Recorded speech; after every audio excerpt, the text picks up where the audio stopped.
Hola, yo soy José Sarucán.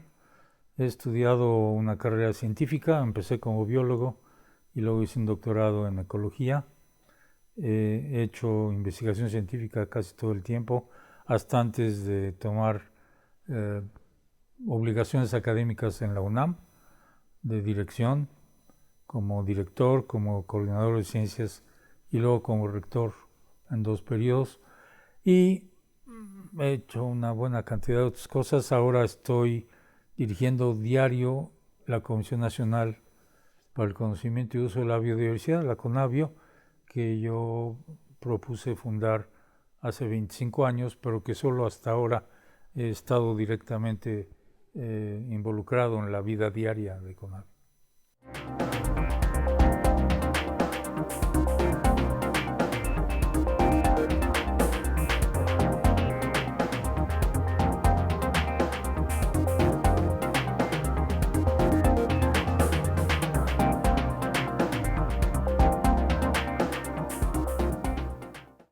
El doctor José Sarucán ha sido distinguido con el máximo galardón de las Naciones Unidas, el Premio Campeones de la Tierra, por una vida de liderazgo e innovación en la conservación de la biodiversidad en México y el mundo. Destacan entre su obra 3 libros principales: El cambio climático, Desde el sexto piso y Conabio, 25 años de evolución. Doctor José Sarucán, eres el líder de la parte racional de la UNAM y vienes del área científica que buscan probar la verdad de lo que piensan. Energías limpias es la clave del desarrollo de toda nación.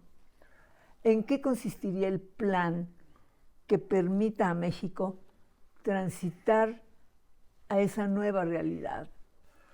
Bueno, desde luego acceder a energías o generar y multiplicar el uso de energías limpias es una forma de hacerlo.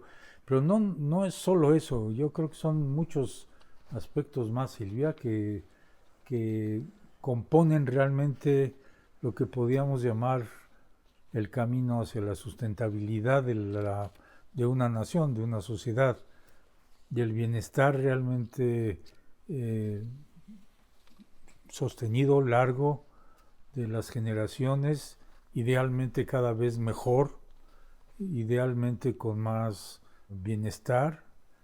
Y en esto entran muchos factores. La parte energética obviamente es una muy importante y tú lo has mencionado porque realmente estamos con el estilo de vida que tenemos en la mayor parte de los países que tienen un cierto nivel de desarrollo, o en el nuestro que hay áreas muy desarrolladas y áreas muy subdesarrolladas. De esas partes desarrolladas pues tenemos niveles de vida muy consumidoras, no solo de energía, sino de recursos. Y esos recursos vienen de los sistemas ecológicos. Y es el otro punto que hay que cuidar enormemente, porque esta cuestión del cambio climático es más popular, vamos a llamarle. Casi siempre le digo que es más sexy, pero vamos a decir que es más popular que los asuntos que tienen que ver con la pérdida de la diversidad biológica, es decir, de la naturaleza de la que vivimos, de la que somos producto. No somos producto de la naturaleza, no fuimos puestos aquí así en paracaídas en algún momento de la historia. Tenemos una relación evolutiva con todas las especies con las que compartimos el planeta. Somos animales, a la gente no le gusta decirles que somos animales, pero es lo que somos. Y tenemos parentela no solo con los chimpancés, que son los más cercanos, sino hasta con las esponjas de mar y los pepinos y las lechugas y las flores. Pues eso solo tú lo sabes, yo no lo sabía. Bueno, mucha gente no lo sabe porque no son cosas que sean parte del currículum. Y también porque tiene toda una limitación de tipo vamos a llamarle religioso, de muchas religiones, en donde pues el dogma es que somos producto de un acto especial y de creación por cualquiera que sea el creador. Y bueno, pues resulta que no es el caso.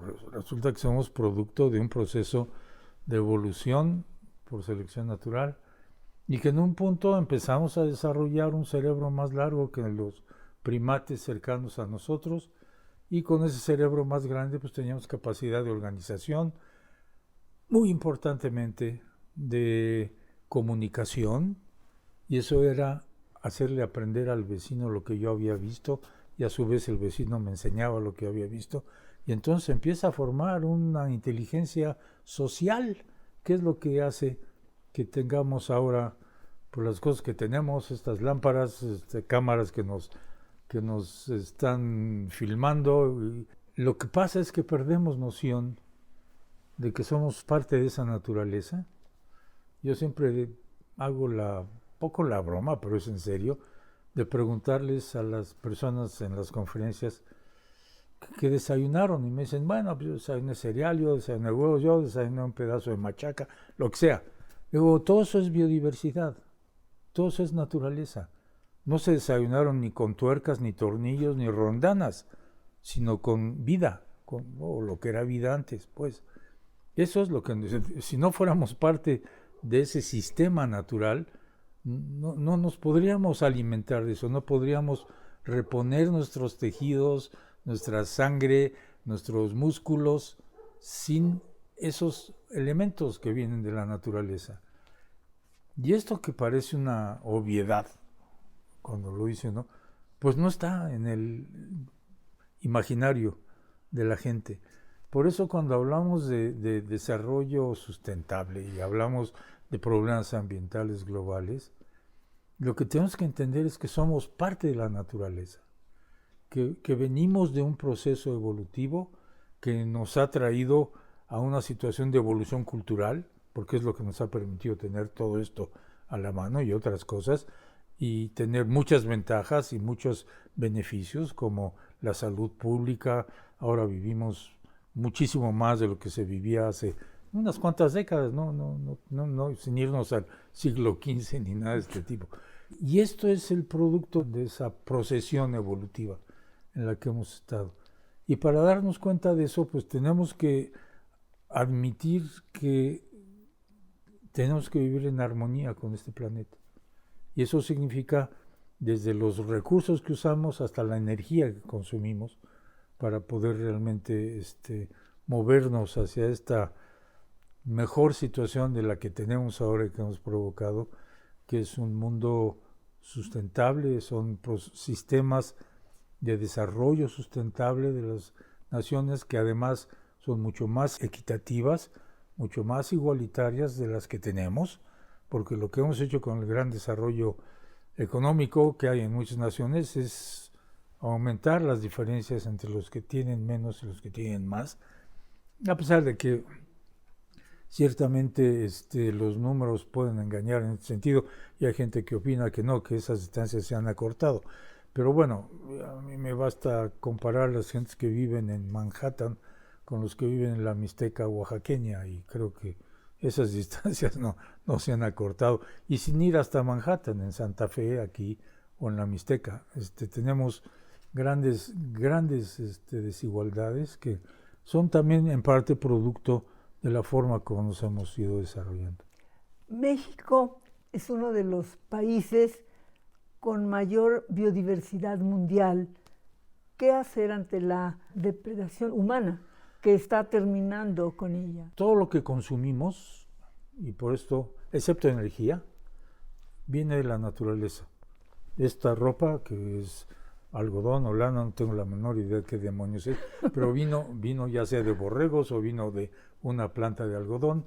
Los muebles que usamos, que son de madera, que vienen de árboles, las alfombras que son de lana, que vienen de los borregos, los muebles que están aquí, los libros de papel que vienen de los árboles, etc. Que todas estas cosas que consumimos vienen de los sistemas ecológicos. Y cuando los usamos de manera tal que pensamos que lo que estamos haciendo es extraer algún mineral de una mina, estamos en un gran error, porque estos elementos, la naturaleza, puede manejarse de manera sustentable. Una mina se acabó y la tiramos y vamos a otro lado. Lo que no podemos hacer es eso con los ecosistemas, porque los tenemos que manejar de manera sustentable, y lo podemos hacer y lo sabemos hacer. Lo que pasa es que los intereses económicos, la presión, voy a llamarle las irresponsabilidades políticas en muchas partes, hacen que lo que presione por la forma de usar estos recursos sea el beneficio inmediato, la ganancia de unos cuantos, en contraste con el mal a muchas otras gentes.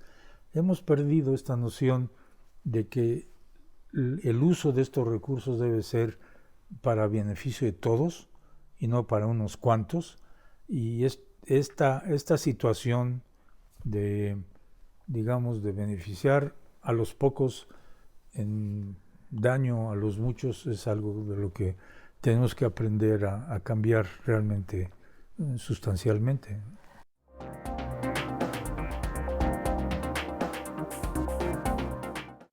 La corrupción es en el fondo por la cual las leyes existentes no funcionan. Bueno, la corrupción se aprovecha de que hay poca capacidad de implementar las leyes que tenemos o que se tienen en cualquier lugar. Pero también a mí me parece igualmente corrupta una persona que no cumple con sus funciones que están mandatadas por el puesto que tiene. La ineficiencia, la incapacidad, yo creo que también son formas de corrupción, es decir, estar pretendiendo tener una función que en realidad no estoy haciendo bien.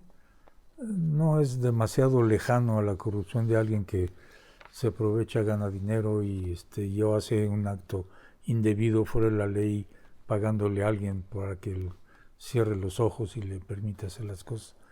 Yo creo que esto es un acto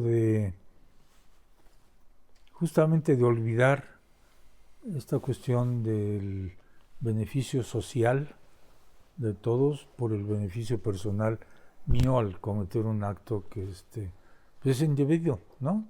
Pero lo hago de todos modos porque tengo el dinero con qué hacerlo, o tengo la verborrea adecuada para poder hacerlo, o tengo la presión política suficiente para poder hacerlo, y estas cosas son, yo creo que las que nos llevan a problemas verdaderamente muy serios, y que además para un país, y no es el único, pero para un país en donde el nivel educativo, y siempre volveremos a eso, es relativamente bajo todavía, por desgracia, después de tanto tiempo.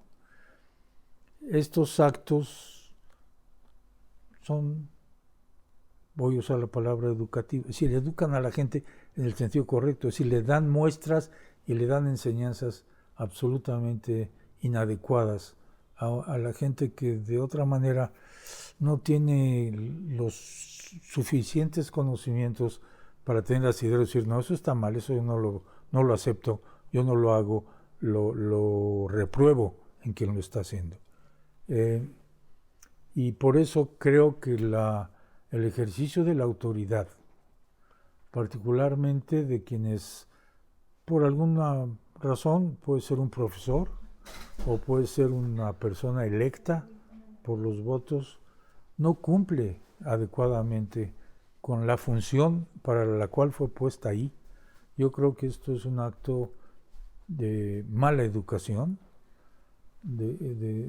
que tiene un efecto real sobre la gente, igual que sería enseñarle mala gramática o malas matemáticas o mala historia, ¿no? La biodiversidad de México nos puede colocar como uno de los países líderes en la generación de energías renovables.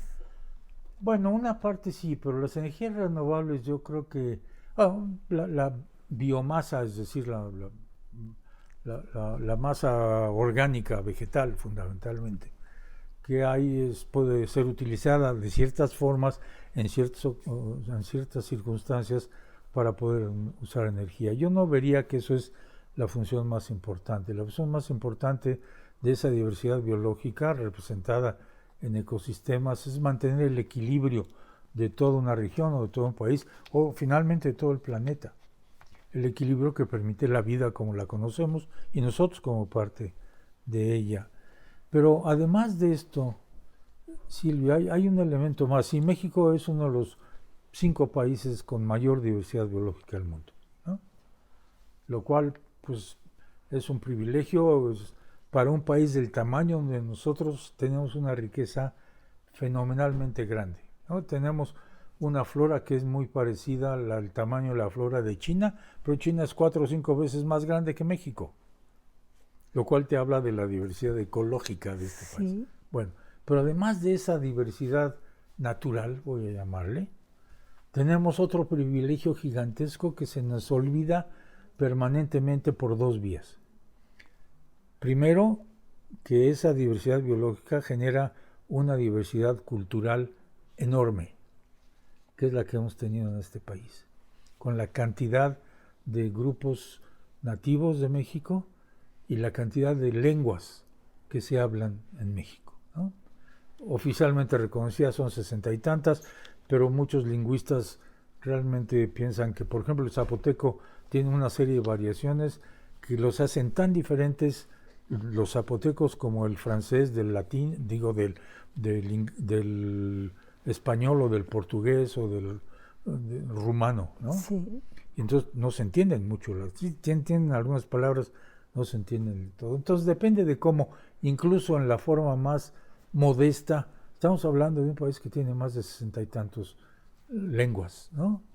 Más de las que hay en Europa, por cierto. De tal manera que dices tú, bueno, caray, esa diversidad cultural, la primera cosa que hizo al interactuar con la diversidad biológica fue crear algo absolutamente esencial para la vida: alimentos.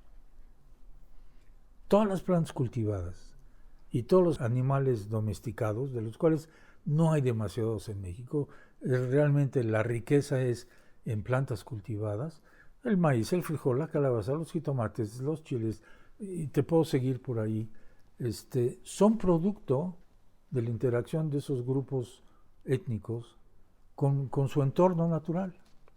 El maíz no existía, el maíz fue inventado, fue generado por los grupos étnicos y dentro de ellos las mujeres. Y siempre digo esto porque las mujeres eran las recolectoras, los señores iban a cazar, supuestamente, y quienes buscaban los alimentos para comer, los frutos y las cosas, eran las mujeres. Y ahí fueron descubriendo todo el lineaje que permitió pasar desde una mazorca de maíz de este tamaño, que era el teocintle, hasta las 60 variedades de maíz que se cultivan hoy todavía en México, de las cuales la mayor parte de la gente no tiene ni idea, porque no están en los supermercados, sino porque están en los pueblos distribuidos.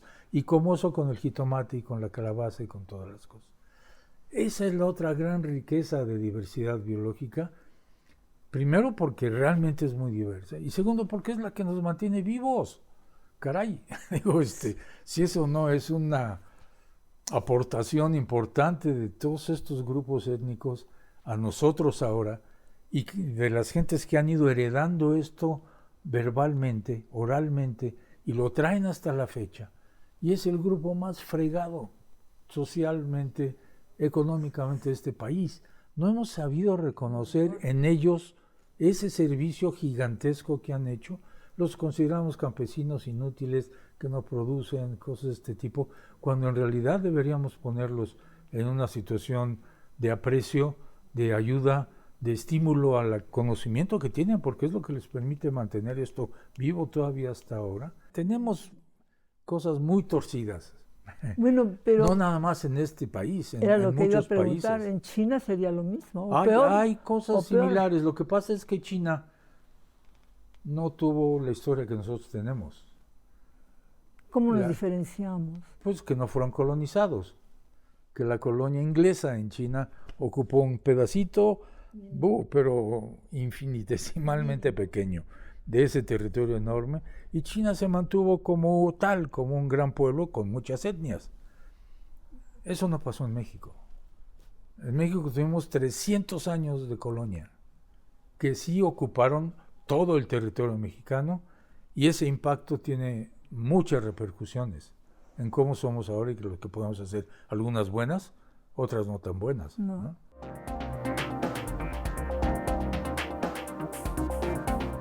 En tu sangre hay glóbulos blancos, glóbulos rojos y azules también. Y azules también. Esos son los académicos a los que yo me iba a referir. También académicos. En la UNAM, tu ADN es 100% académico, y dentro de lo académico se ven que tus mayores aportaciones son por el cuidado del medio ambiente. La ciencia te ha llevado por el cuidado de nuestra tierra y el agua y el planeta dentro de nuestro sistema solar. Yo estudié biología, y la biología te da un campo muy grande.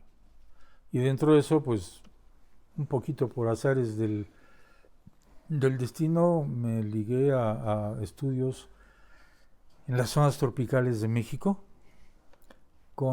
Siempre digo esto porque también es otra de las cosas que se olvidan, con una planta mexicana de la cual salieron todos los anticonceptivos, que es el barbasco. El barbasco es una planta que crece en las zonas tropicales de México, silvestre.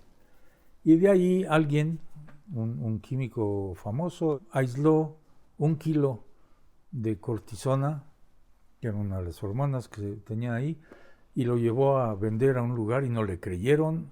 Y entonces dijo, bueno, pues está bien, yo voy a establecer mi propia industria farmacéutica. Lo hizo, se generó Sintex, y el barbasco, esta planta, es una dioscorea, en el nombre latino, sirvió como materia prima para la elaboración de todos los corticosteroides, incluido la píldora anticonceptiva. Y si ha habido un desarrollo tecnológico que ha liberado más a la sociedad y particularmente a las mujeres, ha sido justamente ese. Por una serie de tonterías del gobierno en ese tiempo, los laboratorios decidieron irse de México y finalmente acabaron por sintetizar el producto corticosteroide y ya se acabó el asunto. México perdió otra vez la posibilidad de tener una industria aquí, incluso una industria farmacéutica propia, que no es cualquier bobera.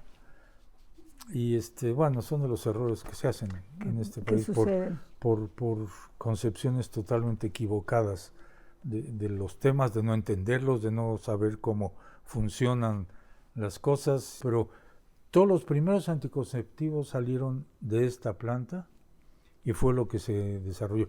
Probablemente después ha habido algún otro desarrollo más, pero eso fue el origen. Y yo creo que a mí me dio gusto haber trabajado con ella por el significado que esto tuvo social en todo el mundo, no nada más en México.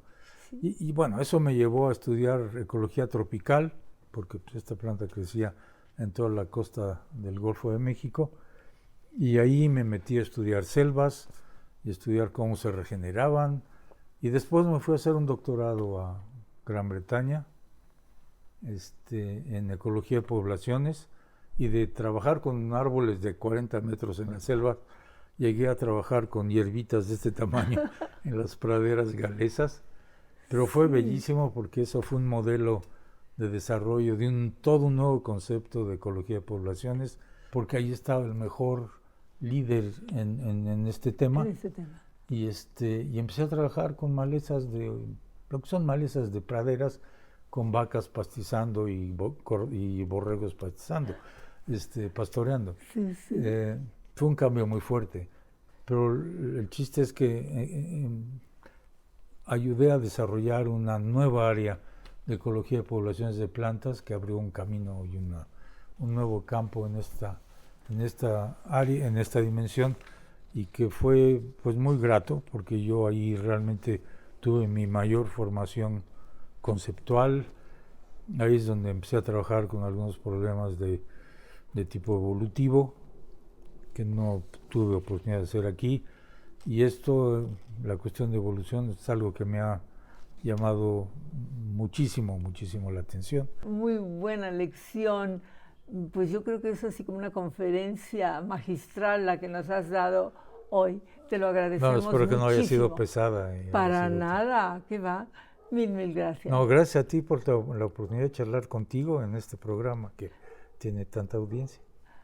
Con el doctor José Sarucán, un científico extraordinario que ustedes han visto hoy en una conferencia magistral que nos ha dado Silvia Lemus.